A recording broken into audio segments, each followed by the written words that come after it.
والسلام على سيد الأنبياء والمرسلين خاتم النبيين بالقاسم محمد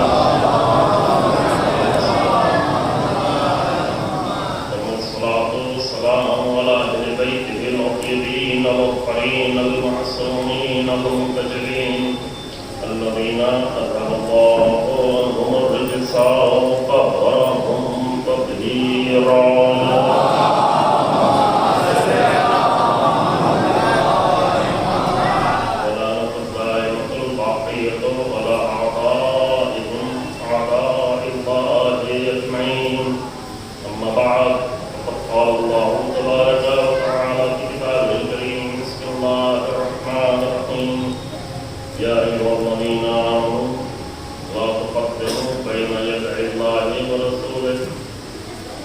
واتقوا الله إن الله سميع عليم. صلاة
ہماری نظر میں فی الحال ہے وہ آپ کی خدمت کر دیتے ہیں کہ دو مقصد ہے. ایک مقصد تو یہ ہے کہ قرآن کی کچھ آیتوں سے انشاءاللہ آشنائی ہو جائے، کیونکہ عام طور سے یہ ہوتا ہے کہ ایک آیت پڑھ کر پھر اسی آیت پر پورا اشعار پڑھا جاتا ہے. اب آیت پر پڑھا جاتا ہو یا نہ پڑھا جاتا ہو لیکن شروع میں آیت ہی پڑھی جاتی ہے. تو البتہ ایک آیت میں بہت سارے مقامات ہوتے ہیں اور ایک اشرے کے لیے ایک آیت کم بھی ہو سکتی ہے، لیکن اس اشرے میں انشاءاللہ ارادہ یہ ہے کہ روزانہ کم سے کم ایک دو آیت پڑھی جائے اور اس کے بہانے سے قرآن کے ایک سورہ سے آشنائی ہو جائے ہم سب کی، ہماری بھی انشاءاللہ اور آپ مومنین کی بھی. اور وہ بھی اس لیے کہ نہ یہ کہ ایک سورہ کی آشنائی کے نتیجے میں ہمیں تھوڑا سا ثواب مل جائے، بلکہ اس لیے کہ شب عاشور حسین ابن علی سلام اللہ علیہ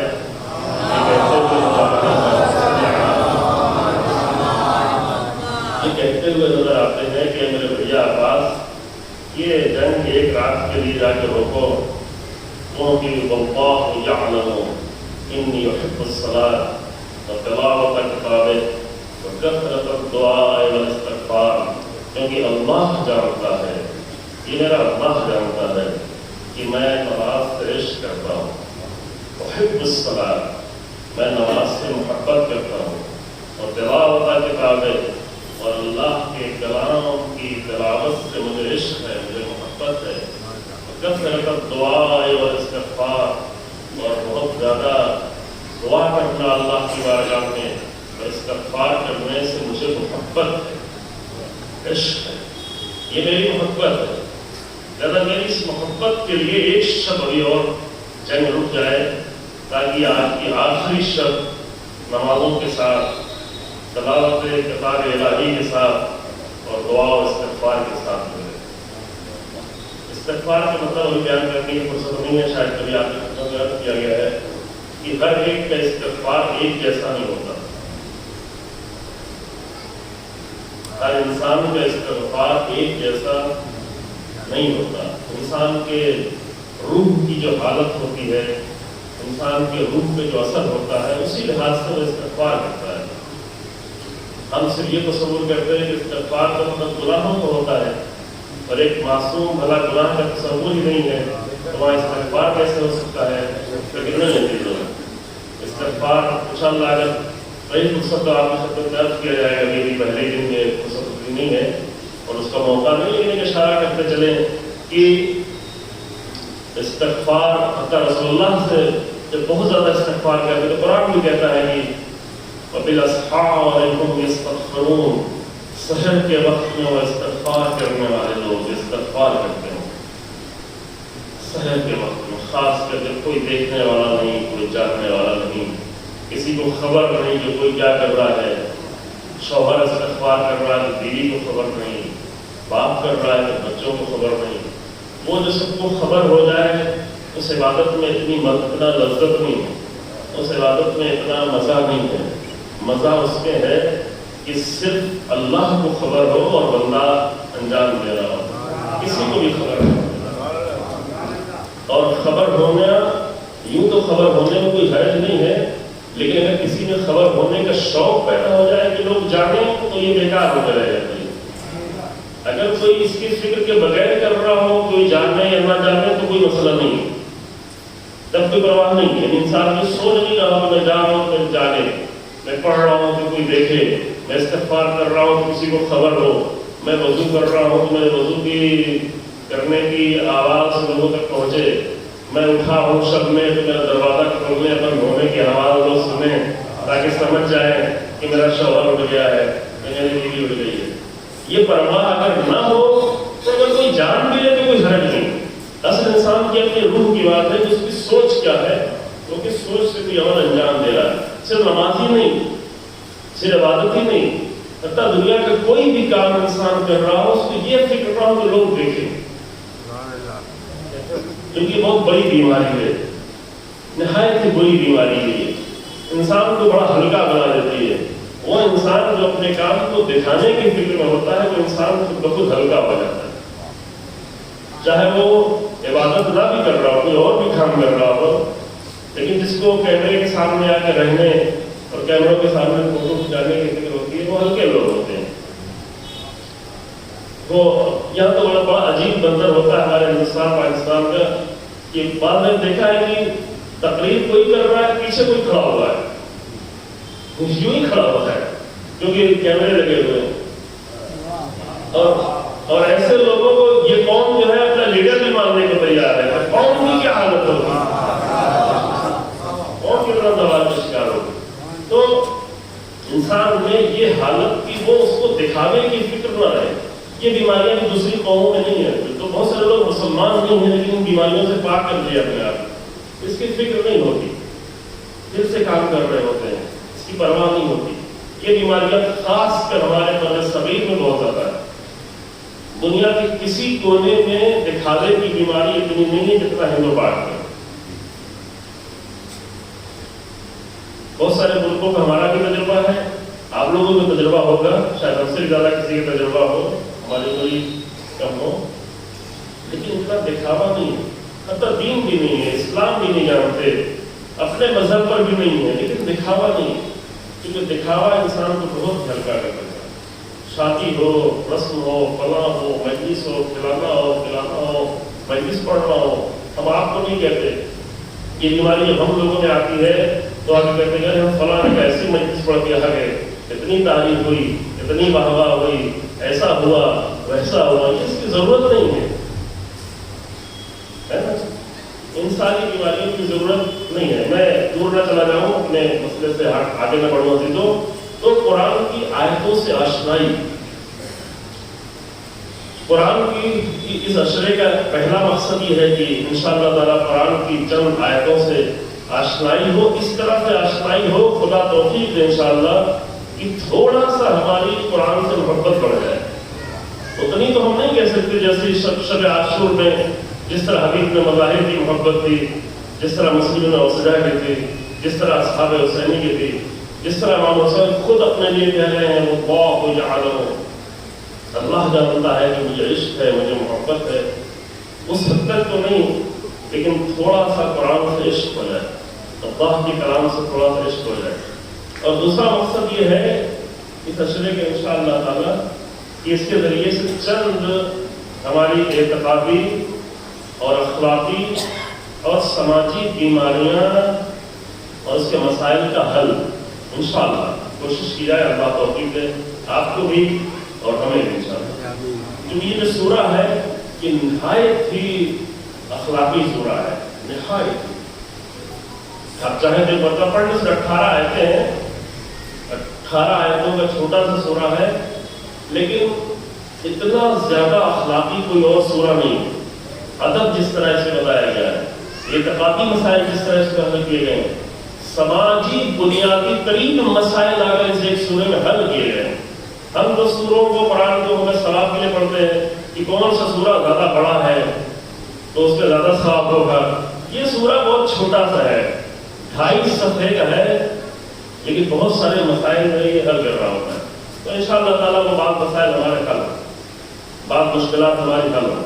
اصل بات یہ ہے عزیزوں کہ جو مشکل ہوتی ہے اسی کا علاج ڈھونڈنا چاہیے. شیخ مطہری رحمۃ اللہ علیہ، یہ نام سے آپ لوگوں کا آشنائی ہے، خدا کرے کہ اور آشنائی ہے.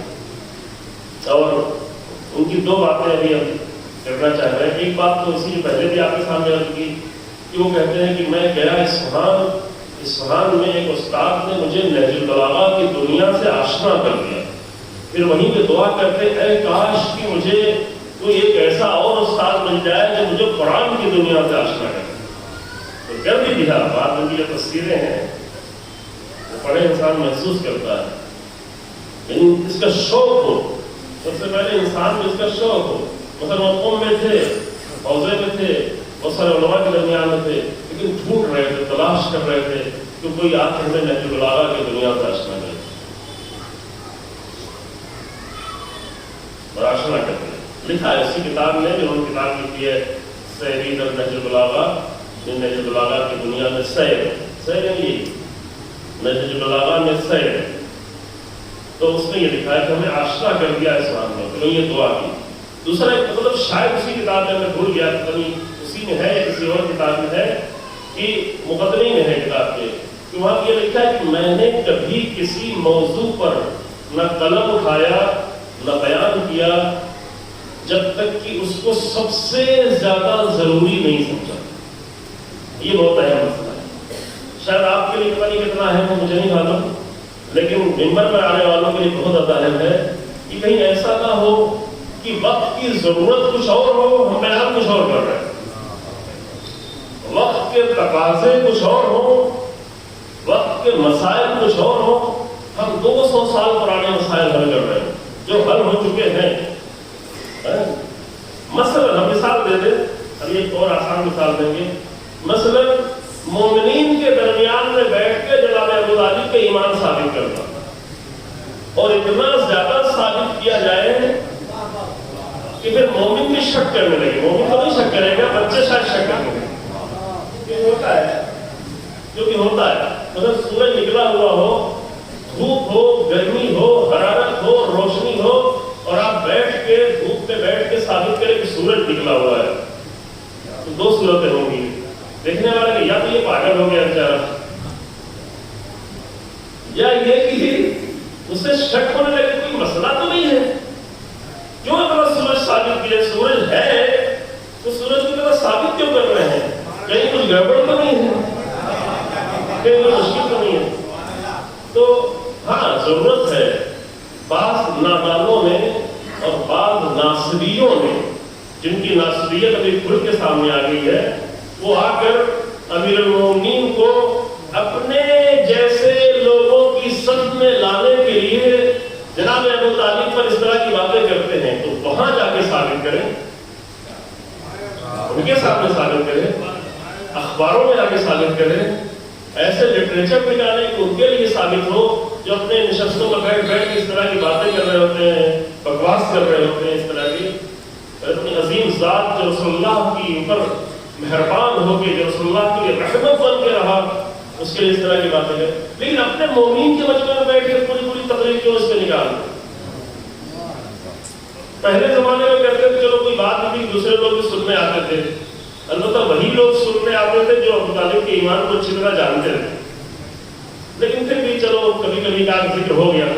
لیکن ابھی تو ہم نے ایسا کچھ کیا ہے کہ دوسروں کو آنے بھی نہیں دیتے. اگر کوئی بھولے بھٹکے آ بھی گیا, کبھی کبھی ایسا ہوا ہے کہ ہمارے پاس دوست کسی کو لے آئے, پھر ایسی تقریر دھواں دھار تقریر کی, اتنے شعلہ بیانی کی اور اتنے شعلے نکلے منہ سے کہ وہ بیچارہ چلا گیا, ہے نا.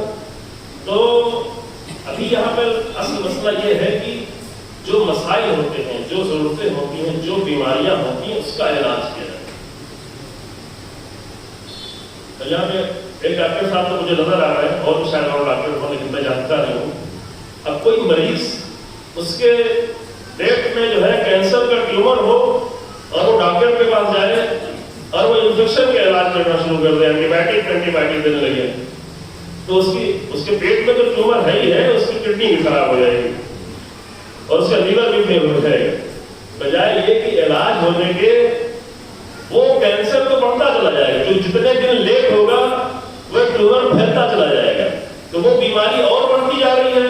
ادھر 4 بیماریاں اور پیدا کرتی, کیونکہ جس چیز کی دوا نہیں دینا چاہیے تھی وہ دوا دے دی, ہے نا. تو کینسر کا علاج تو ہوا نہیں, کینسر بڑھتے بڑھتے فرسٹ مرحلے سے سیکنڈ مرحلے میں چلا گیا, سیکنڈ مرحلے سے تھرڈ میں چلا گیا, تھرڈ سے فورتھ میں چلا گیا, اب قابل علاج بھی نہیں رہ گیا. اور یہ بیچارہ دھوکہ کھائے ہوئے اسی کے پاس جا کر پین کلر لیتا جا رہا ہے, دوائیں لیتا جا رہا ہے اور اینٹی بائیوٹک لیتا جا رہا ہے, کیونکہ وہ دوائیں کھا کے اس کو تھوڑی دیر کے لیے آرام مل جاتا ہے. لیکن یہ آرام تھوڑی دیر کا ہے, یہ تھوڑی دیر کا آرام اور بیماری کو بڑھا رہا ہے. توجہ کریں, ہمارے بہت سارے کام دین کے نام پہ ایسے ہوتے ہیں جو ہمیں تھوڑا سا سکون تو مل جاتا ہے لیکن بیماری کا حل نہیں ہوتا.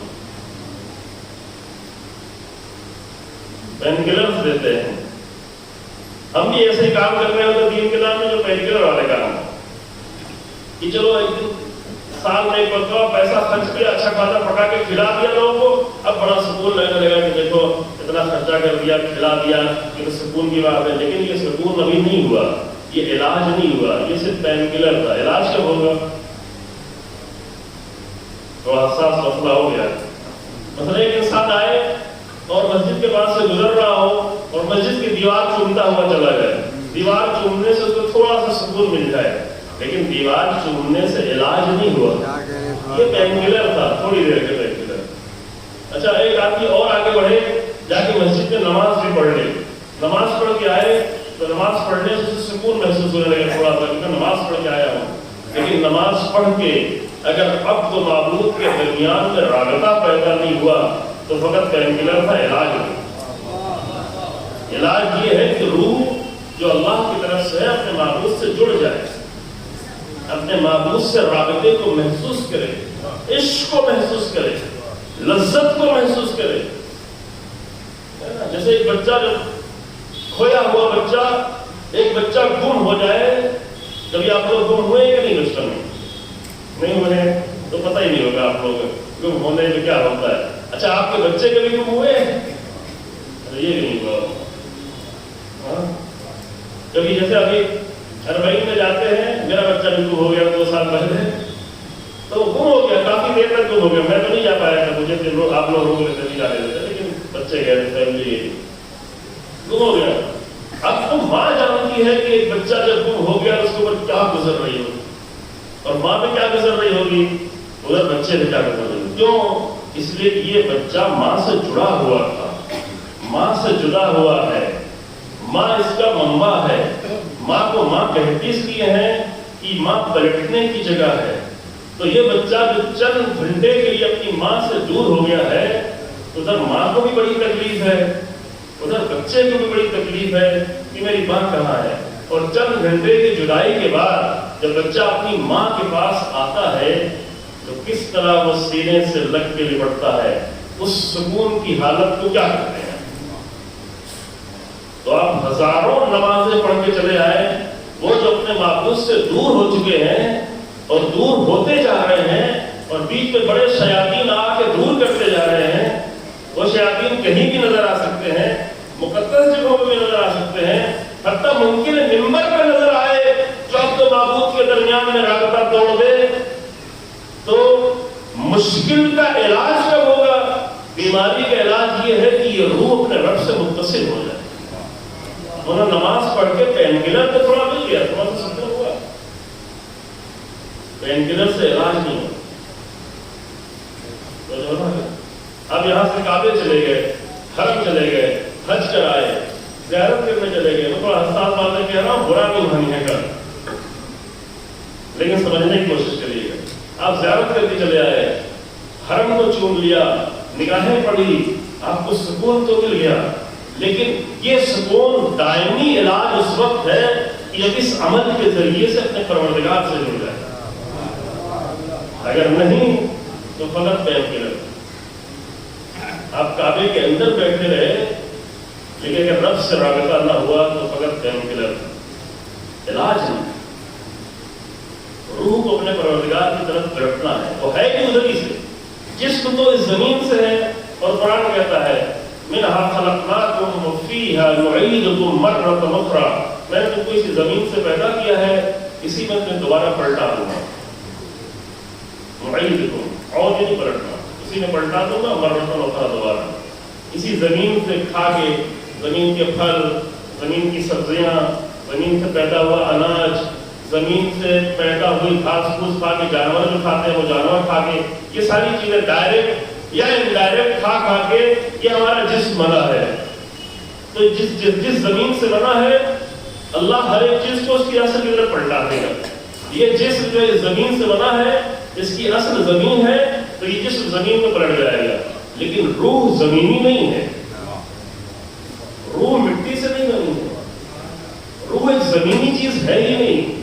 روح کو بنا کے پروردگار کہتا ہے ثم خلقناکم خلقا آخر فخلقناکم خلقا آخر فجعلناکم خلقا آخر. یا روح کو بنا کے آدم کے ڈھانچے میں ڈال کے قرآن کہتا ہے کہ وَنَفَخْتُ فِيهِ مِنْ رُوحِي، میں نے اپنی روح ڈال دی. اپنی روح ہی، یہ جو آیت میں آیا ہے یہ یعنی میری روح. جیسے کتاب ہی میری کتاب، دیکھو کتاب یعنی کوئی بھی کتاب ہی میری کتاب. امامی یعنی میرا امام. روح یعنی کوئی بھی روح ہی یعنی میری روح. اللہ نے انسان کا مقام اتنا زیادہ بلند کیا، یہ صرف آدم کے لیے نہیں ہے، یہ پہلے انسان کے لیے جو کچھ اللہ بیان کر رہا ہے وہ سب کے لیے ہے. کہ ہم نے تمہارے جسم کو تو اسی مٹی سے بنی ہوئے نطفے اور سارے سیلز وغیرہ سے بنایا ہے، لیکن روح میں نے اپنی ڈالی ہے. تو اس روح کا سکون اور اس روح کی بازگشت کا مقام اللہ کی ذات ہے. روح کو پلٹنا ہے اپنے پروردگار کی طرف. اگر اس اللہ کی طرف روح نہیں جا پائے تو بیچ میں جتنے بھی کام کریں گے وہ صرف پین کلر کے کام ہوں گے، علاج نہیں. ابھی بہت سارے لوگ ہیں، میں دیکھتا ہوں کہ دوسرے ملکوں سے آتے ہیں اپنی روح کو وہی ڈھونڈنے کے لیے. جو روح تو ڈھونڈ رہی ہے نا، روح کی ضرورت کو پورا کرنے کے لیے کوئی انسان جو آ کر زیادہ کھانا کھانے لگتا ہے تو تھوڑی دیر کے لیے کہتا ہے ہاں مسئلہ حل ہو. لیکن کھانا کھانے سے روح کا علاج نہیں ہوا، روح کو غذا نہیں ملتی، روح بے چین ہوتی ہے، آدمی کھانا کھانا ہوتا ہے. روح بے چین ہوتی ہے، وہ چلا جاتا ہے کہیں کسی پکنک اسپاٹ پر ٹہلنے کے لیے، تھوڑی دیر کے لیے سکون ہوتا ہے. لیکن یہاں پر اس پکنک اسپاٹ پہ جا کر اللہ کی نشانیوں کو دیکھ کر اگر اللہ نظر نہیں آیا تو روح کو علاج نہیں ملا، روح کو غذا نہیں ملی، تو میں وقتی پین کلر ہو گئے. بیماری بڑھتی جاتی ہے، چونکہ فاصلہ جتنا بڑھا ہے، دوری جتنی زیادہ ہوئی ہے اتنی زیادہ بیماری بڑھتی جا رہی ہے. یہ رکے گا نہیں. روح یعنی ایک انسان کی روح اور اس کے معبود کے درمیان میں فاصلہ جتنا لمبا ہوتا چلا جائے گا، بیماری اتنی شدید ہوتی جائے گی، بے چینی اتنی بڑھتی جائے گی. ایک بچہ اگر اپنی ماں سے کھویا ہوا ہے تو تھوڑی دیر تک کرے ابھی شاید مل جائے، آدھا گھنٹے تک، ایک گھنٹے تک ابھی شاید مل جائے، ابھی شاید مل جائے، ایک دن تک امید رکھے کہ شاید ابھی مل جائے. لیکن جب یہ فاصلہ بڑھتا جائے گا تو امید کم ہوتی چلی جائے گی، اور جتنی امید کم ہوتی چلی جائے گی اتنی بے چینی بڑھتی چلی جائے گی. شدید بے چینی بڑھتی چلی جائے گی. یہ تو بچے کی بات ہے. یہ سب کی ہر انسان کی حالت ہے کہ انسان اگر اپنے معبود سے دور رہ کر جو کچھ بھی کر لے، کچھ لوگ تو کچھ کرتے ہی نہیں، سمجھتے کھا پی لیں گے تو مزہ آ جائے گا، اچھے گھر میں رہ لیں گے مزہ آ جائے گا، اچھی حالت میں سو لیں گے مزہ آ جائے گا، تفریح کرنے چلے جائیں گے مزہ آ جائے گا. یہ سب مزہ تو آ گیا تھوڑی دیر کے لیے، لیکن روح کو اس کا منبع نہیں ملا، روح کا علاج نہیں ہوا.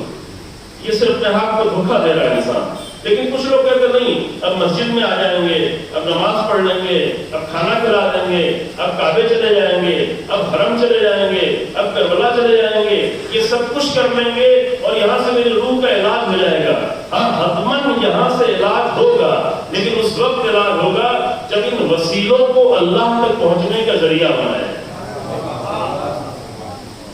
اگر وہ نہ بنا تو کوئی علاج نہیں ہوگا. ابھی بہت سارے ہیں، کاروان ہیں، اور کاروان کے ذمہ دار لوگ ہیں، ایک موحد مومن کو لے کے جاتے ہیں، وہاں سے مشرک بنا کے لاتے ہیں، راستے میں ایسے کام کرتے ہیں. خود بتایا نماز پڑھنا چاہتے ہیں، جب چھوڑو نماز بعد میں پڑھ لینا، اللہ بعد میں پڑھ لینا، قضا کر لینا، زیارت کرنے گیا ہوا ہے. تو اس طرح جو تلاش میں گیا تھا، پیسہ خرچ اس لیے کیا تھا کہ حسین ابن علی کی بارگاہ میں پہنچے. اور حسین ابن علی کی بارگاہ وہ ہے کہ جو کسی بھی اپنے چاہنے والے کو اپنے پاس نہیں روکتا بلکہ اپنے معبود سے ملا دیتا. تو وسیلہ ہے، وسیلے کا کام ہی ہے مقصد تک پہنچانا، وہ وسیلہ ہی نہیں ہے جو مقصد تک نہ پہنچائے. ائمہ تو مولویوں کے طریقے سے نہیں ہے کہ مولوی کو آپ وسیلہ سمجھ کے آئے جس کے ذریعے سے دین تک پہنچیں گے، اس نے بے دین بنا دیا، بے دینی کا وسیلہ ہو گیا. لیکن ائمہ واقعی وسیلہ ہے. تو اگر کوئی واقعی ائمہ تک پہنچے گا، کوئی واقعی رسول اللہ تک پہنچے گا، تو حتماً اسے اللہ سے ملا دے. کیونکہ وسیلہ کبھی مقصد کی طرح جانے سے رکاوٹ نہیں بنتا، بلکہ اس کی ساری کوشش یہ ہوتی ہے کہ مقصد تک پہنچا. تو بہت سارے لوگوں کو ہم نے دیکھا ہے کہ ان کی روح بے چین ہوتی ہے، ان کی روح میں تڑپ ہوتی ہے، اس تڑپ کو ڈھونڈ رہے ہوتے ہیں، ڈھونڈتے ڈھونڈتے دوسرے ملکوں سے سفر کرتے ہیں. آپ کو شاید اندازہ نہیں ہو، میں نے کہا کہ اور بھی ذکر کیا ہے کہ اس ہندوستان میں شاید ہم ڈی سی او اس ایئرپورٹ پہ بار بار آتے جاتے رہے ہیں، جس ایئرپورٹ پہ سب سے زیادہ باہری ملک کے لوگ نظر آتے ہیں پرسنٹیج کے لحاظ، تعداد کے لحاظ سے نہیں. تعداد کے لحاظ سے ظاہر بامبے میں ہوں گے، دلی میں ہوں گے جو بڑے ایئرپورٹ ہے، لیکن تناسب اور پرسنٹیج کے لحاظ سے اگر دیکھا جائے تو سب سے زیادہ ہمیں بنارس میں نظر آتے ہیں. معلوم کیوں آتے ہیں بنارس میں؟ جو ان کو کہا گیا کہ یہاں تمہاری روح کا علاج ہو جائے گا. وہ بیچارے اپنی روح کا علاج ڈھونڈنے کے لیے آتے ہیں اور گلے میں کچھ ڈال لیتے ہیں، ہاتھ میں کچھ لے لیتے ہیں، نہیں اور کیا کیا کر رہے ہوتے ہیں. وہ سمجھتے ہیں میری روح کا علاج ہو گیا، لیکن روح کا علاج نہیں ہوتا ہے. یہ صرف وقتی پین کلر ہوتا ہے جو بیماری کو اور بڑھا رہا ہے. کیونکہ اس روح کو اس کا معبود نہیں ملتا، کہیں اور لگا دیتے ہیں، کسی اور چیز میں لگا دیتے ہیں. اسپریچولیٹی کی تلاش میں ہے، جو روح کو ایک اسپریچول رابطہ چاہیے. اسپریچول رابطہ کس سے چاہیے؟ اس سے چاہیے جو اس روح کا خالق ہے. اب روح کے خالق کے نام پر کسی معبود کے سامنے اگر سر جھکا دیا، اپنے بنائے ہوئے خداؤں کے سامنے اگر سر جھکا دیا، تو اس سے تو روح کا علاج نہیں ہوگا. یہ وقتی طور پر انسان دھوکہ کھا لے گا. جیسے ہم نماز پڑھ کے ممکن ہے دھوکہ کھا لیں کہ ہماری روح کا علاج ہو گیا، لیکن یہ نماز اس وقت روح کا علاج بنے گی جو عبد و معبود کے درمیان میں رابطہ بن جائے. اگر رابطہ نہیں بنی تو کچھ نہیں. یہ ہماری تقریریں یا آپ کا سننا، یہ سب اس وقت جو ہے روح کا علاج بنے گا جو ایسے روحانی انسان کے نام کے ذریعے سے اصل معبود سے رابطہ پیدا کرا. حسین ابن علی کا ذکر کرنے آتے ہیں، اہل بیت کا ذکر کرتے ہیں، ہم رسول اللہ کا ذکر کرتے ہیں، ہم رسول اللہ کے دین کا ذکر کرتے ہیں. یہ سب کس لیے ہے؟ ان سب کا اصلی ترین منبع، اصلی ترین مقصد یہ ہے کہ عبد و معبود کا رابطہ قوی ہوتا چلا جائے. اصل یہ ہے، اسی کے ذریعے سے انسان بنتا چلا جاتا ہے، اسی کے ذریعے سے انسان بلند ہوتا چلا جاتا ہے. تو ہم اپنے آپ کو، یہ مسئلہ میں جلدی سے کہہ کے آگے بڑھ رہا ہوں، جو اپنے آپ کو پین کلرز میں الجھا کے نہ رکھیں. نہ ممبر پہ آنے والے ایسے ڈاکٹر بنے جن ڈاکٹروں کو کچھ نہیں آتا وہ ہر بیماری کے علاج پین کلر دیتے ہیں. پتہ ہے جو ڈاکٹر بیچارے زیادہ پڑھے لکھے نہیں ہوتے اور زیادہ نہیں جانتے، تو کوئی بھی مریض آتا ہے اس کو اینٹی بایوٹک دے دیں گے، اینٹی الرجی دے دیں گے، پین کلر دے دیں گے. اب اس میں علاج ایک چیز کرے گی لیکن سب دے دیں گے، تو اس میں کوئی نہ کوئی ایک تو علاج کر دے گی. اچھا ڈاکٹر کبھی زیادہ دوائیں نہیں دیتا، کبھی کبھی دیتا ہی نہیں ہے. زیادہ دوائیں دے نہیں، زیادہ دوائیں دی یہ اثر کرے گی، یہ اثر کرے گی، یہ اثر کرے گی، اس میں ایک اثر کر دے گی، باقی 4 جو ہے نقصان کر رہی ہوگی. تو یہ صحیح علاج نہیں ہوتا. یہ کام کبھی کبھی ہم ممبروں پہ بھی کر رہے ہوتے ہیں، ممبر پہ کبھی کبھی ایسا کام کر رہے ہوتے ہیں کوئی بھی علاج والی چیز نہیں دیتے. مثلا اس قوم کو اہل بیت کے فضائل کی ضرورت ہے، یہ ضرورت ہے، یہ ایک بنیادی ضرورت ہے، لیکن فضائل کو اس طرح سے بیان کرتے ہیں کہ وہ فضیلت پیدا ہی نہ ہونے پائے.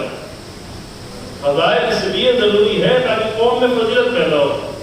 اگر قوم میں فضیلت نہیں پیدا ہو رہی ہے تو کون سا فضائل ہوگا؟ تو اس کا مطلب یہ کہ رسول اللہ کے فضائل نہیں پڑھے، امیر المومنین کے فضائل نہیں پڑھے، اپنے ذہنی بنائے ہوئے نقطے پڑھے تھے، اس سے تو فضیلت نہیں پیدا ہو. فضائل پڑھے ہیں. فضائل امیر المومنین کے فضائل کیا ہے؟ امیر المومنین کے فضائل نجم البلاغہ ہے. امیر المومنین کے فضائل امیر المومنین کا علم ہے. امیر المومنین کے فضائل امیر المومنین کی حکمت ہے. آپ انصاف سے بتائیں کہ ہماری مجلسوں میں امیر المومنین کی حکمت کے بارے میں کتنی گفتگو ہو رہی ہے؟ حکمت سے بڑھ کے کوئی فضیلت ہی نہیں. ہم نہیں کہہ رہے، قرآن کہہ رہا ہے. قرآن کہتا ہے یؤتی الحکمۃ من یشاء ومن یؤت الحکمۃ فقد اوتی خیرا کثیرا.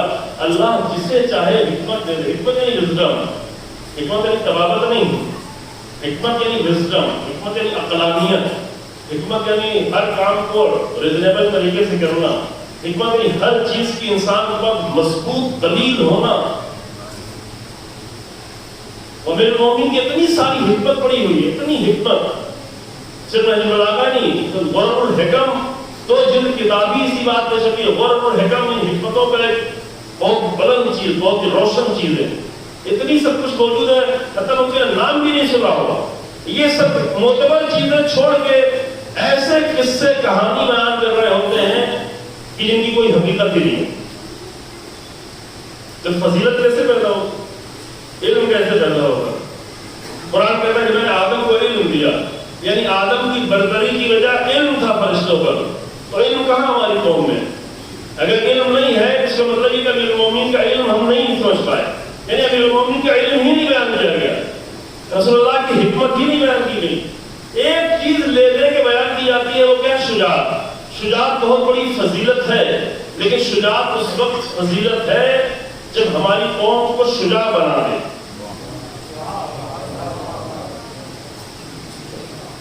فضیلت کے مطلب یہ صفت پیدا ہو. فضیلت ضرورت ہے. فضیلت کی ضرورت، ان فضائل کی ضرورت پانی سے زیادہ ہے، کھانے سے زیادہ ہے، آکسیجن سے زیادہ ہے. آکسیجن نہ ہونے پہ انسان بیچارہ کورونا کے ممکن مر جائے، لیکن بے فضیلت ہو کے زندہ رہنا اس سے کہیں زیادہ بہتر ہے کہ انسان مر جائے.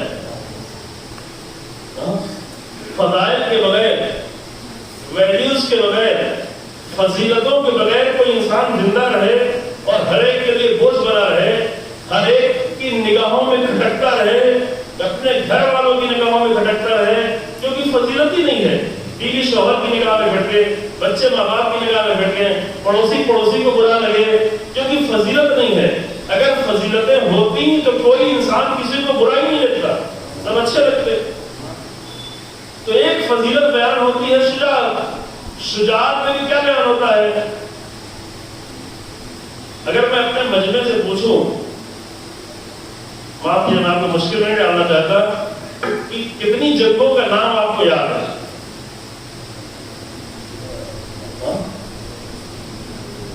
کتنی جنگوں کا نام شمار کر پائیں گے؟ مجھے لگتا ہے کہ آپ لوگ خود ہی اندازہ کرتے ہیں، میں نہیں بتاؤں گا. شاید کوئی جو ہے صرف 2 جنگیں آئیں گے، جنگیں سب تک جنگیں تھے. کوئی تھوڑا زیادہ نالج رکھتا ہوگا کہ جنگیں بدر بھی تو تھی اور جنگیں اور بھی تھی رسول اللہ کے زمانے کی.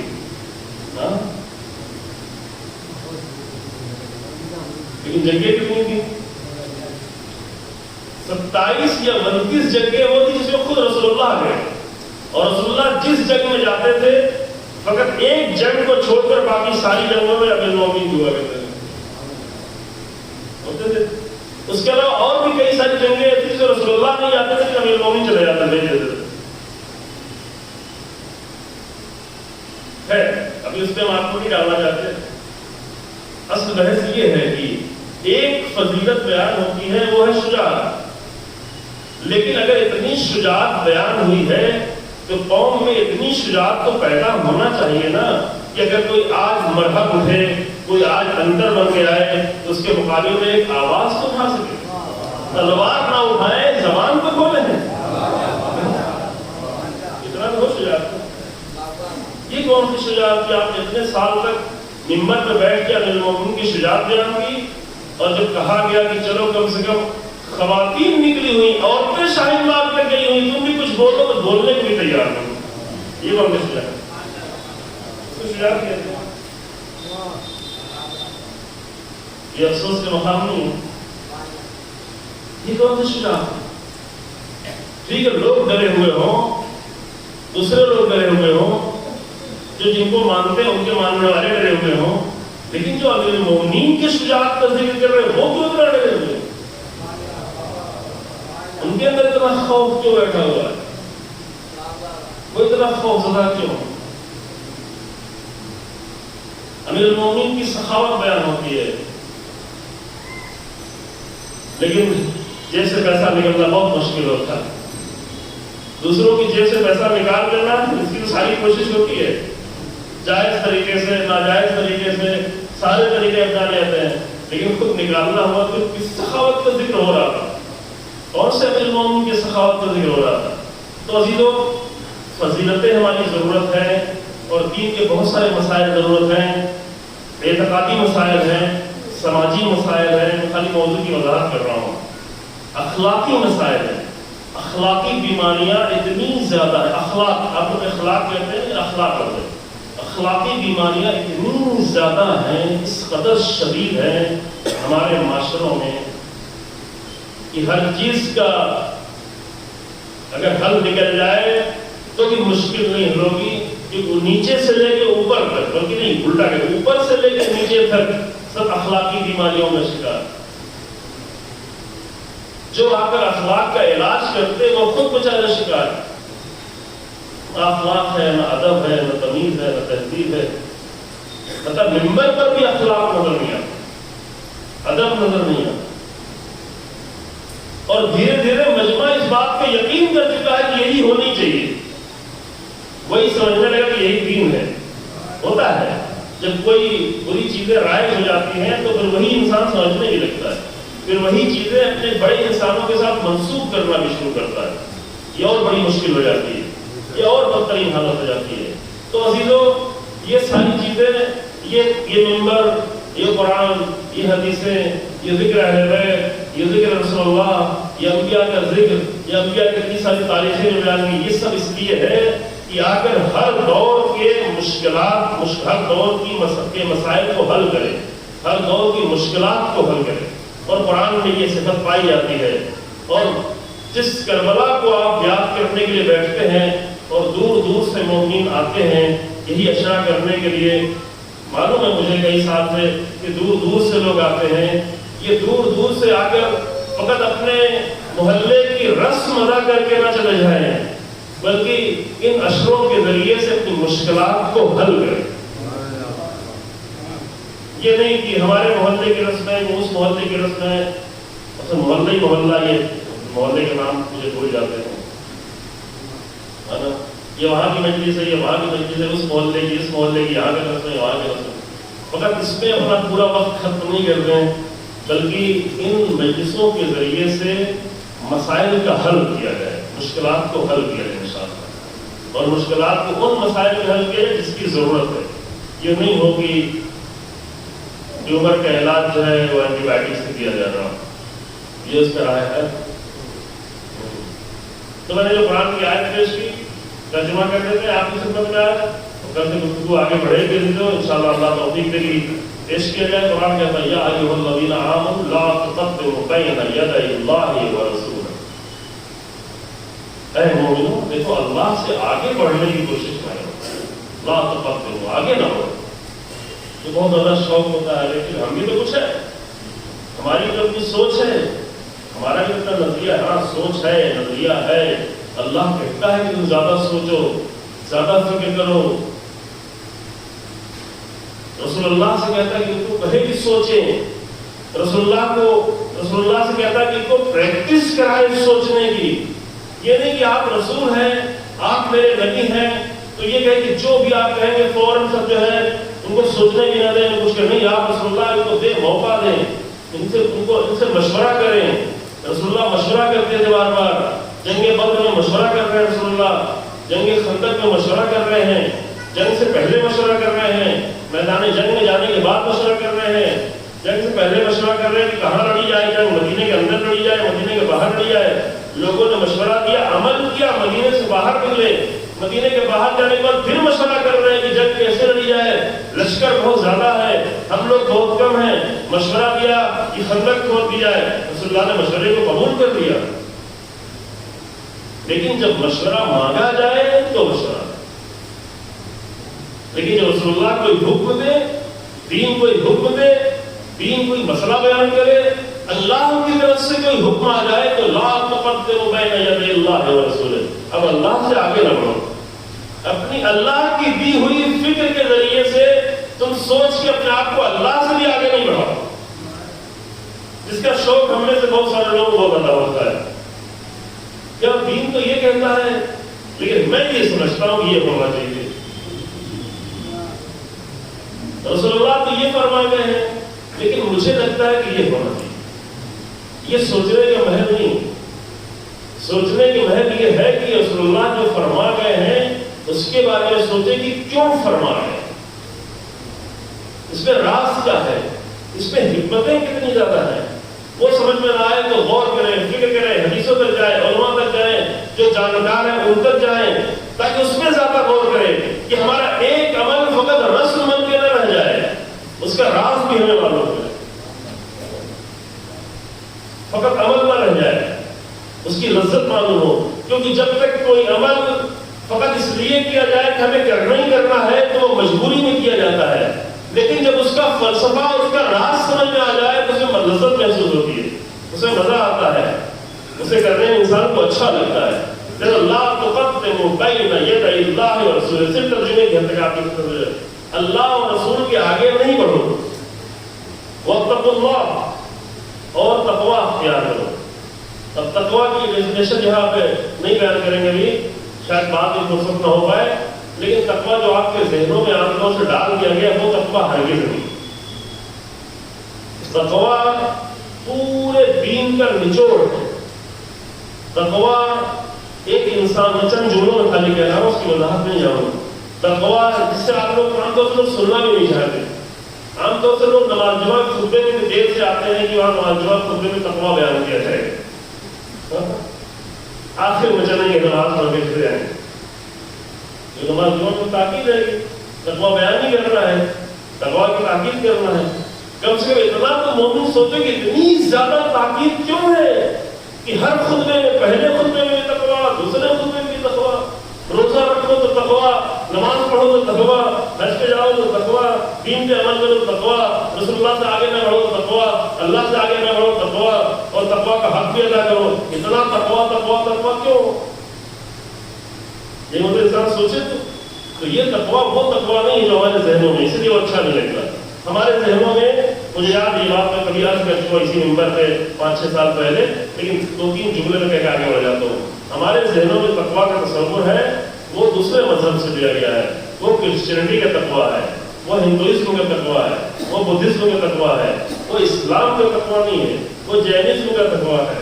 تقویٰ یعنی سب کچھ چھوڑ بیٹھو، تقویٰ یعنی شادی نہ کرو، تقویٰ یعنی یہ. آگے لوگ رسول اللہ سے کہتے تھے کہ ہم ایسا کچھ کریں کہ ہمارے بچے پیدا نہ ہو، ہم ایسا کچھ کریں کہ ہمیں شادی کی ضرورت ہی نہ پیش آئے، کہتے تھے رسول اللہ. اب یہ بھی رسول اللہ سے آگے بڑھنا ہے. رسول اللہ تو شادی کر رہے ہیں،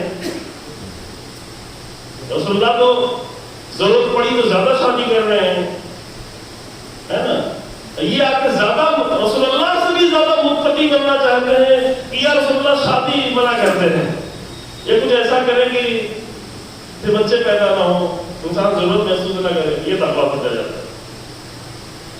میں نے تو پہلے سنا تھا، لیکن چند مہینے پہلے ایک منظر یہ دیکھو، عجیب منظر، اللہ اکبر، تقویٰ کے نام میں یہ کچھ ہو رہا ہے، اور وہی اس وقت اس کو اور کم کر کے ہمارے ذہنوں پہ ڈالا گیا کہ یہی بنارسی شہر میں گزر رہا تھا، میں سنا تھا کچھ لوگ ایسے ہی رہتے ہیں، ننگے لڑکے رہتے ہیں، لیکن دیکھا بیچ روڈ پہ نکلے ہوئے ہیں، پہلا آدمی دکھا ہوا تھا، کرسی بیٹھا ہوا تھا، کچھ چھپا ہوا تھا، پھر اس کے پیچھے دو چار لوگ تھے، بالکل چل رہے تھے، ایک ذرہ برابر لباس نہیں تھا۔ یہ تقویٰ ہے۔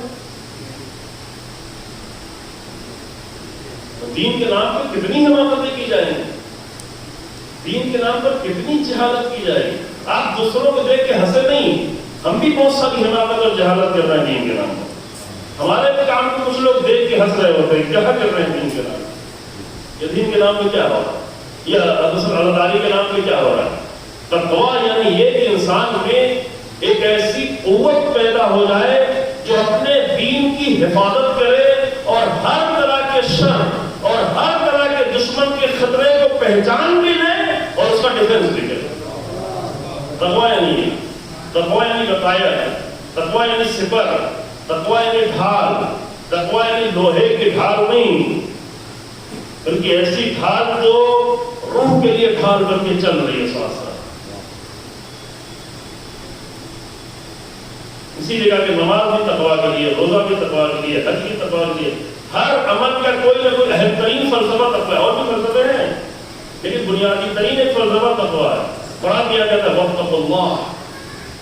اب یہ آج کے زمانے میں اس کی اس لیے ضرورت ہے، نماز جواب خطبہ میں نہیں دیتا ہوں، بعض لوگ الگ کر دیا، خطبہ الگ ہونا چاہیے، مجلس الگ ہونا چاہیے، یہ بھی فرق کر دیا۔ کبھی کبھی دیکھا ایک ہی خطیب جب نماز جمعہ کا خطبہ دیتا ہے اس کا انداز کچھ اور ہو جاتا ہے، جب مجلس پڑھنے لگتا ہے تو انداز کچھ اور ہو جاتا ہے، یہ انداز بھی بدلتے رہتے ہیں۔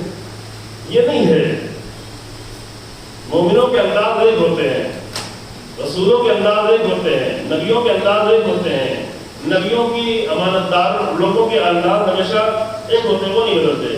تو یہ تقویٰ جو ہمارے ذہنوں میں ہے، دوسرے مذہب کا تقویٰ کہ سب کچھ چھوڑ کے تقویٰ ہے، اس کو تقویٰ نہیں کہتے، بلکہ تقویٰ یہ ہے کہ دنیا میں بہترین عزت کی زندگی گزارے لیکن دنیا کو اپنے اوپر مسلط نہ ہو، دنیا کو غلام بنا کے رکھے، اسیر بنا کے رکھے، خود اسیر نہ ہو۔ جو انسان اسیر ہو جاتا ہے اس کے جیب میں کچھ نہیں ہوتا، پیٹ میں بھی کچھ نہیں ہوتا، لیکن بیچارہ اسیر ہوتا ہے 2 سکوں کا۔ لیکن جو انسان اسیر نہیں ہوتا اس کو پوری حکومت بھی دینی پڑی تو دے دیتا ہے، صرف اس بات پر کہ ہم اصولوں میں کمپرومائز نہیں کریں کہ حکومت جاتی ہے تو چلی جائے۔ کہا گیا کہ آپ حکومت کریں، آپ کو حکومت دے رہے ہیں، آپ رسول اللہ کی سیرت پہ عمل کریں، قرآن پہ عمل کریں، اور 2 بزرگوں کی 2 شیخین کی سیرت پہ عمل کریں۔ کہا حکومت جاتی ہے تو جائے، ہم اصولوں پہ کمپرومائز نہیں کریں، جو اس لیے کہ اسیر نہیں ہے۔ لیکن جو اسیر ہوتا ہے وہ کیا کرتا ہے، اس کے جیب کچھ بھی نہیں ہوتا اس کے پاس، لیکن پھر بھی لالچ بڑی نگاہوں ہو جاتا دیکھ رہا ہو۔ تو تقویٰ یعنی کہ انسان اسیر نہ ہونے پائے۔ واتقوا اللہ ان اللہ سمیع علیم، اللہ کی ذات سننے والی اور جاننے والی ہے۔ اس میں ایک مطلب اور کرنا ہے لیکن ابھی ٹائم نہیں رہ گیا ہے۔ اس کے بعد والی جو آیتیں ہیں وہ اس سے مربوط آیتیں ہیں، لہٰذا میں آپ کی خدمت میں پیش کروں گا۔ لیکن اصل مسئلہ یہ ہے کہ کسی بھی جگہ پر تقدم حاصل نہ کرے، اس کی تھوڑی سی وضاحت ضروری ہے لیکن ابھی نہیں کرتے لوگ۔ انسان یہ سوچ نہیں رکھے کہ ہم آگے بڑھ جائیں، ہم دین سے آگے بڑھ جائیں، ہم رسول اللہ سے آگے بڑھ جائیں، ہم اولیاء سے آگے بڑھ جائیں، ہم ائمہ سے آگے بڑھ جائیں۔ ائمہ کچھ دین بیان کر کے گئے ہیں لیکن ہم کو بھی یہ اچھا لگتا ہے۔ 250 سال تک ائمہ نے یہ دین بیان کیا ہے لیکن ہم کو تو یہ زیادہ اچھا لگتا ہے، زیادہ ہم اپنا کریں گے۔ یہ کیا ہوا، یہ آگے بڑھنا، یہ تو ہمارے ماں باپ کی رسم ہے، زیادہ ہم تو یہ کریں گے۔ حرام ہو رہا ہوتا ہے لیکن پھر بھی کریں گے، حرام ہو رہا ہوتا ہے۔ کچھ سال پہلے آج کیا الحمدللہ وہاں پر مومنین نے توجہ کی اور کیا، وہ سب تابوت نکالتے ہیں اور نامحرم بچیاں، بڑی بڑی بچیاں نکالتی، شاید انشاءاللہ نہیں نکل رہا ہوگا ایسا، یعنی ایک حرام کام انجام دے رہے ہوتے ہیں۔ لوگوں کی نگاہوں میں آ رہے ہوتے ہیں. خواتین کو بہت ساری جگہوں پر دیکھا، انشاءاللہ خدا کے یاد رہتا ہو، یہ بات لکھنؤ میں زیادہ دیکھی تو وہاں بیان کیا کہ خواتین جلوس کے احترام میں ننگے پیر نکل جاتی، ننگے پیر نکل جاتی. کیا یہ جلوس کے احترام میں ہم نے چپل اتاری ہوئی، جوتے اتارے ہوئے ہیں؟ بس جلوس کو ایسا احترام نہیں چاہیے جہاں پہ حرام کام ہو رہا ہو.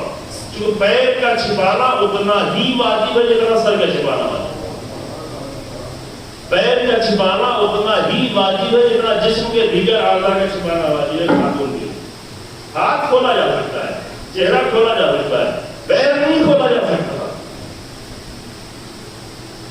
ہاں اگر جلوس کے احترام میں چپل نہیں پہننا ہے تو ایک موزے کی قربانی دے دیں.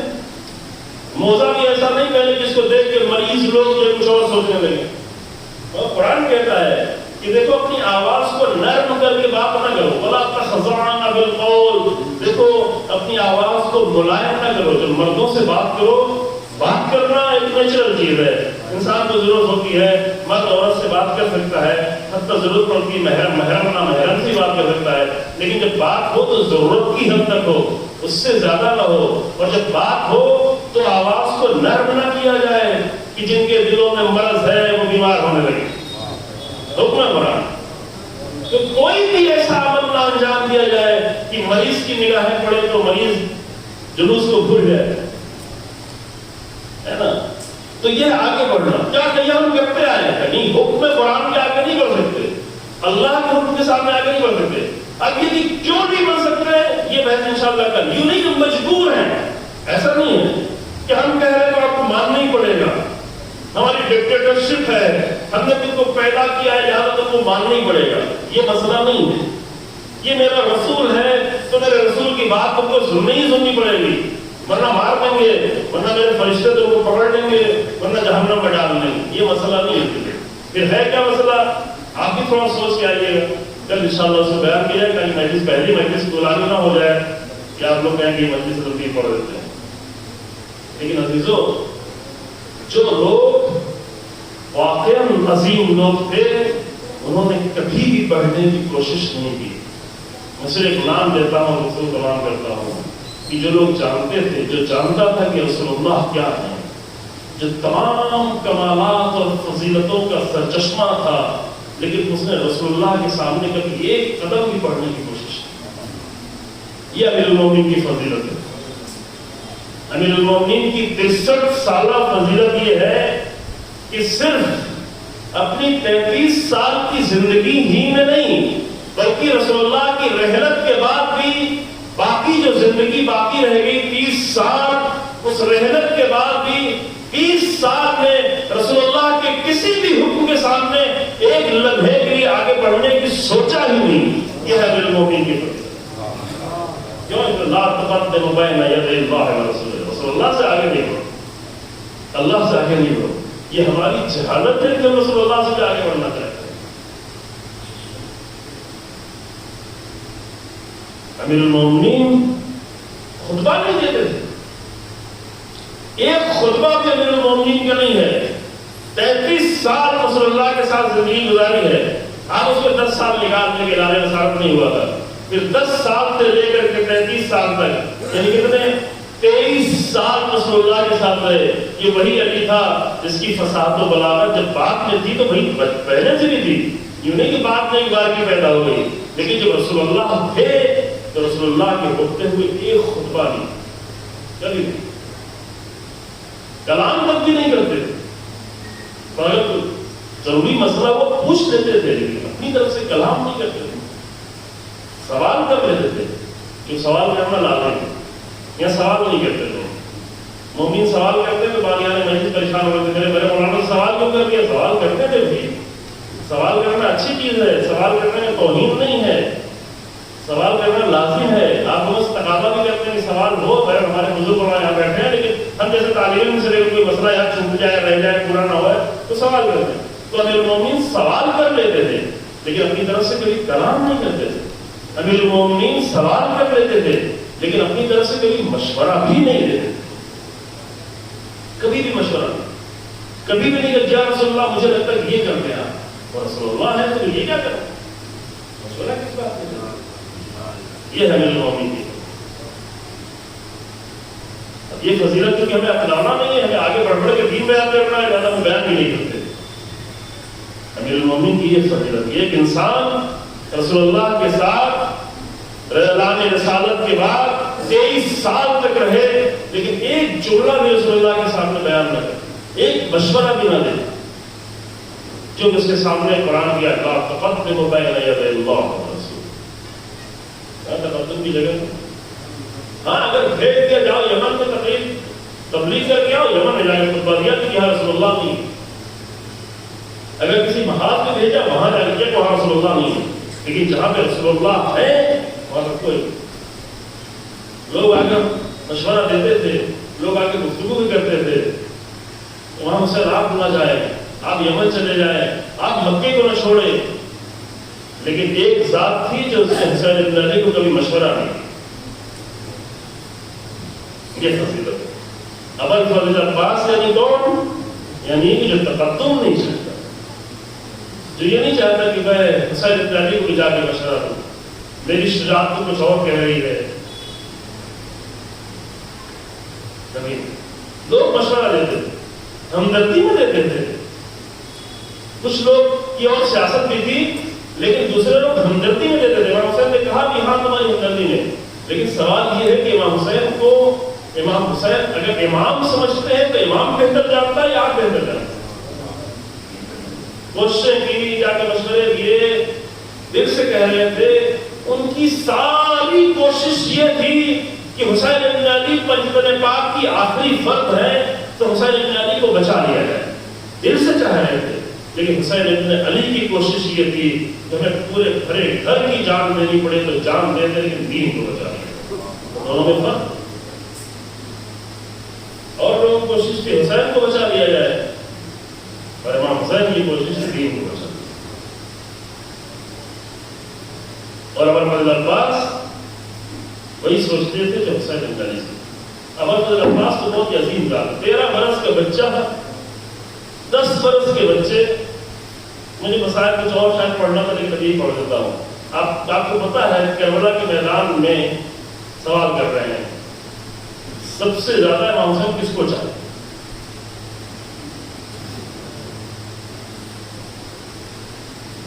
یوں تو کوئی جملہ موجود نہیں جس کی بنیاد پر کہنا سب سے زیادہ چاہتے ہیں، لیکن چاہت کے کچھ معیار اس سے تھوڑا اندازہ ہو سکتا ہے کہ کس کو زیادہ چاہتے ہیں. ہر انسان کا اپنے بیٹے کو زیادہ چاہتا ہے. نہیں، بیٹے کو چاہنا ایک فطری چیز ہے،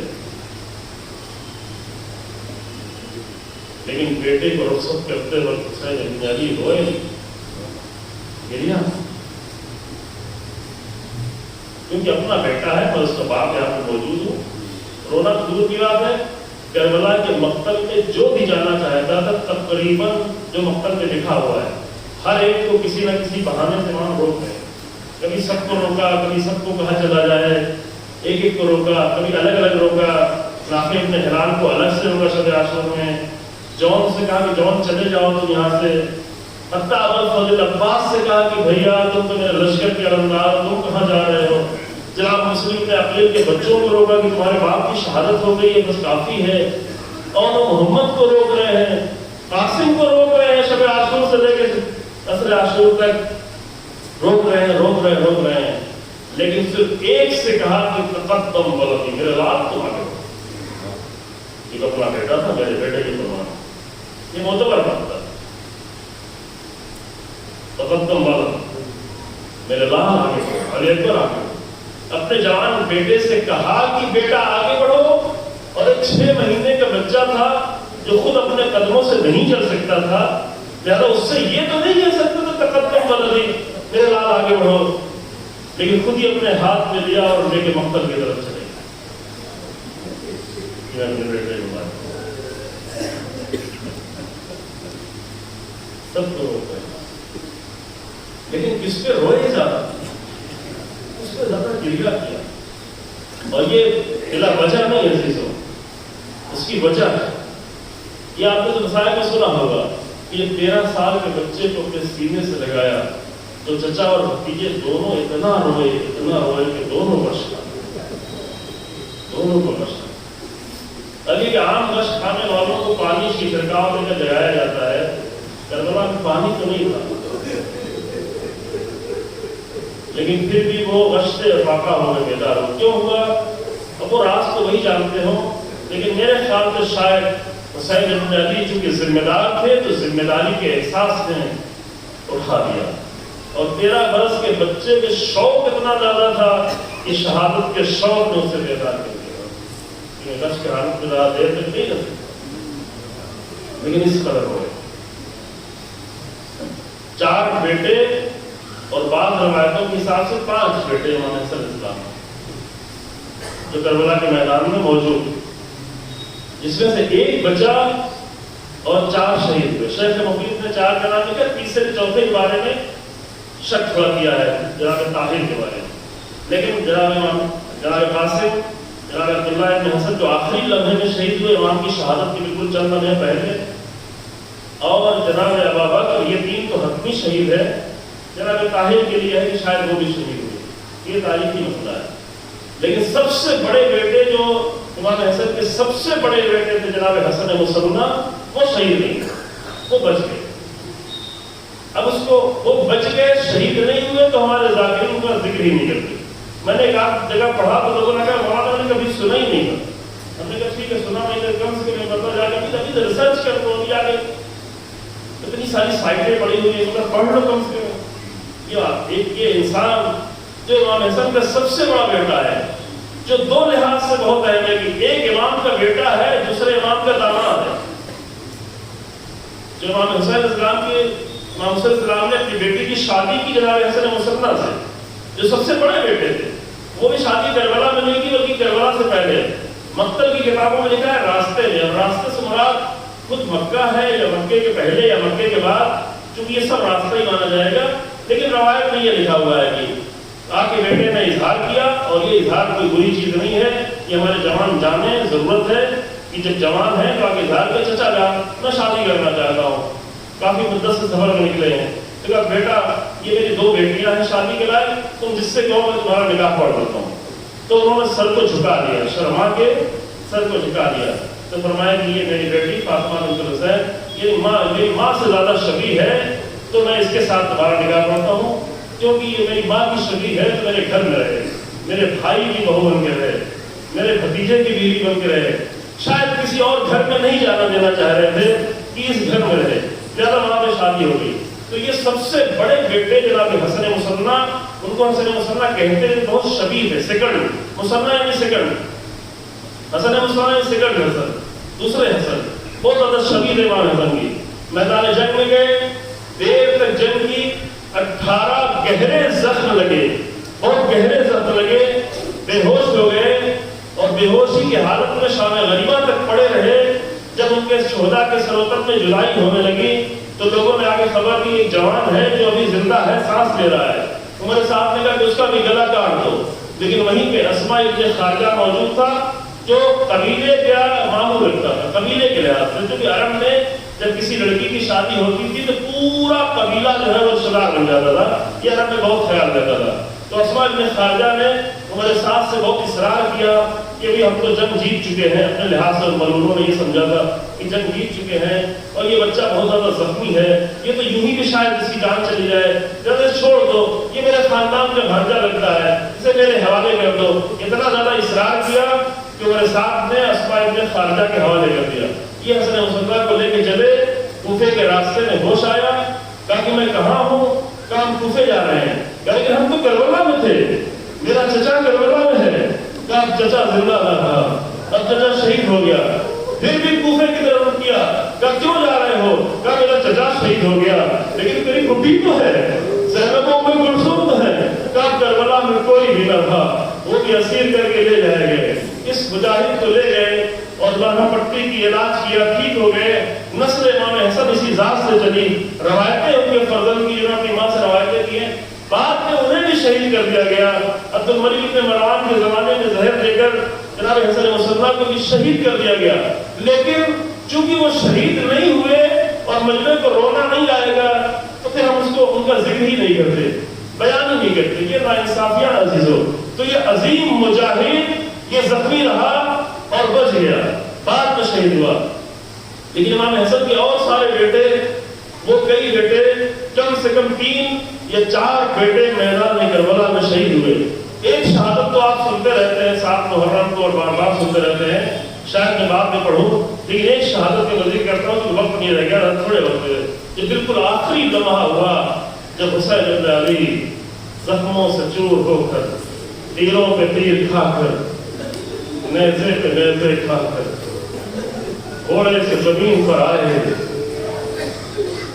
تو ایک 10 برس کے بچے کی نگاہیں دیکھ رہی، میرا چچا اتنا تنہا، میرے چچا کو ظالموں نے گھیر لیا ہے. حسین بن علی اپنے بھتیجے کو حوالے کر کے، میری بہن زینب سنبھالا کرے بچے کو. جب یہ دیکھا کہ ظالم تلوار لے کے آگے بڑھ رہے ہیں اور میرے چچا کو قتل کر دیں گے، تو وہیں سے خیمے سے تیزی سے بڑھنا چاہا. جناب زینب نے روکنا چاہا، پھر اپنے ہاتھ کو چھوڑا لیا. آخر بیوی کی حالت بھی مخیف تھی، بھائی گھوڑے سے زمین پہ گر چکا تھا. بچے نے کسی طرح سے زور لگا کر اپنے ہاتھ کو چھڑایا اور ہاتھ کو چھڑا کر تیزی سے مقتل کی طرف دوڑا. اور کوئی ظالم تلوار چلانا ہی چاہتا تھا اور ہاتھ میں تو کچھ تھا نہیں، نہ ڈھال تھی، نہ تلوار تھی، نہ سپر تھی. اپنے دونوں ہاتھوں کو بڑھا دیا. 10 سال کے بچے نے اپنے چچا کی حفاظت کرنے کے لیے اپنے دونوں ہاتھوں کو بڑھایا. تلوار چل چکی تھی، دونوں ہاتھ کٹ گئے. یہ بچے کو حسین بن علی نے آخری لمحے میں اپنے سینے سے لگایا. کون سا سینہ؟ وہی تنتینوں سے چھنا ہوا سینہ، وہی زخمی سینہ. لیکن ابھی تسلی ہی دے رہے تھے، یہ تیر آ کر بچے کے گلے میں لگا، یہ تیر بچے کے گلے میں ضرور لگا لیکن حسین بن علی کے دل میں لگ گیا. آخری لمحے میں بھائی کی نشانی شہید ہو گئی اور اسی لمحے میں حسین بن علی نے چاہا کہ تلوار پہ زور دے کر اٹھے کہ مالک ابن نصر نے سر میں تلوار ماری، اسید ابن نویر نے گلے میں تیر مارا، عبداللہ ابن سلام نے سینے میں نیزہ مارا، جس سے حسین کی پسلیاں ٹوٹ گئی. فرزند زہرا زمین پہ آ گیا. پھر جب حسین زمین پہ آئے تو اٹھا لگیا، اپنے سر کو سجدے میں رکھا. ادھر شمر کا خنجر چلا، ادھر بہن کی نگاہیں دیکھتی رہی اور حسین کے گلے میں خنجر چلا. إنا لله وإنا إليه راجعون. سيعلم الذين ظلموا ينقلبون ينقلبون. ربنا تقبل منا إنك أنت السميع العليم. بحق محمد وإدراك الصحيح. پروردگار ہمارے سب کے عمل کو قبول فرما. پروردگار اس عبادت کا درجہ عطا فرما. پروردگار ہمیں اپنے دین پر مضبوطی سے قائم رہنے کی توفیق عطا فرما. پروردگار ہم دین میں اپنی طرف سے آگے بڑھنے، پیچھے ہٹنے سے محفوظ رہیں. پروردگار راہ قرآن، راہ اہل بیت، راہ رسول اللہ کے چلنے کی توفیق عطا فرما. پروردگار عالم اسلام میں جہاں جہاں شر اور فتنے پھیلے ہوئے ہیں ان سب سے مسلمانوں کو محفوظ فرما. مومنین کی حفاظت فرما. پروردگار ہمارے ملک میں جو حالات ان حالات سے مسلمان کی حفاظت فرما. پروردگار علماء حق اور مراجع کرام کی حفاظت فرما. رہبر انقلاب کو اور حکومت اسلامی کو لوگ عطا فرما. امام زمانہ کے روح میں تعجیل فرما اور ہمیں امام کے حقیقی ناصر عطا فرما.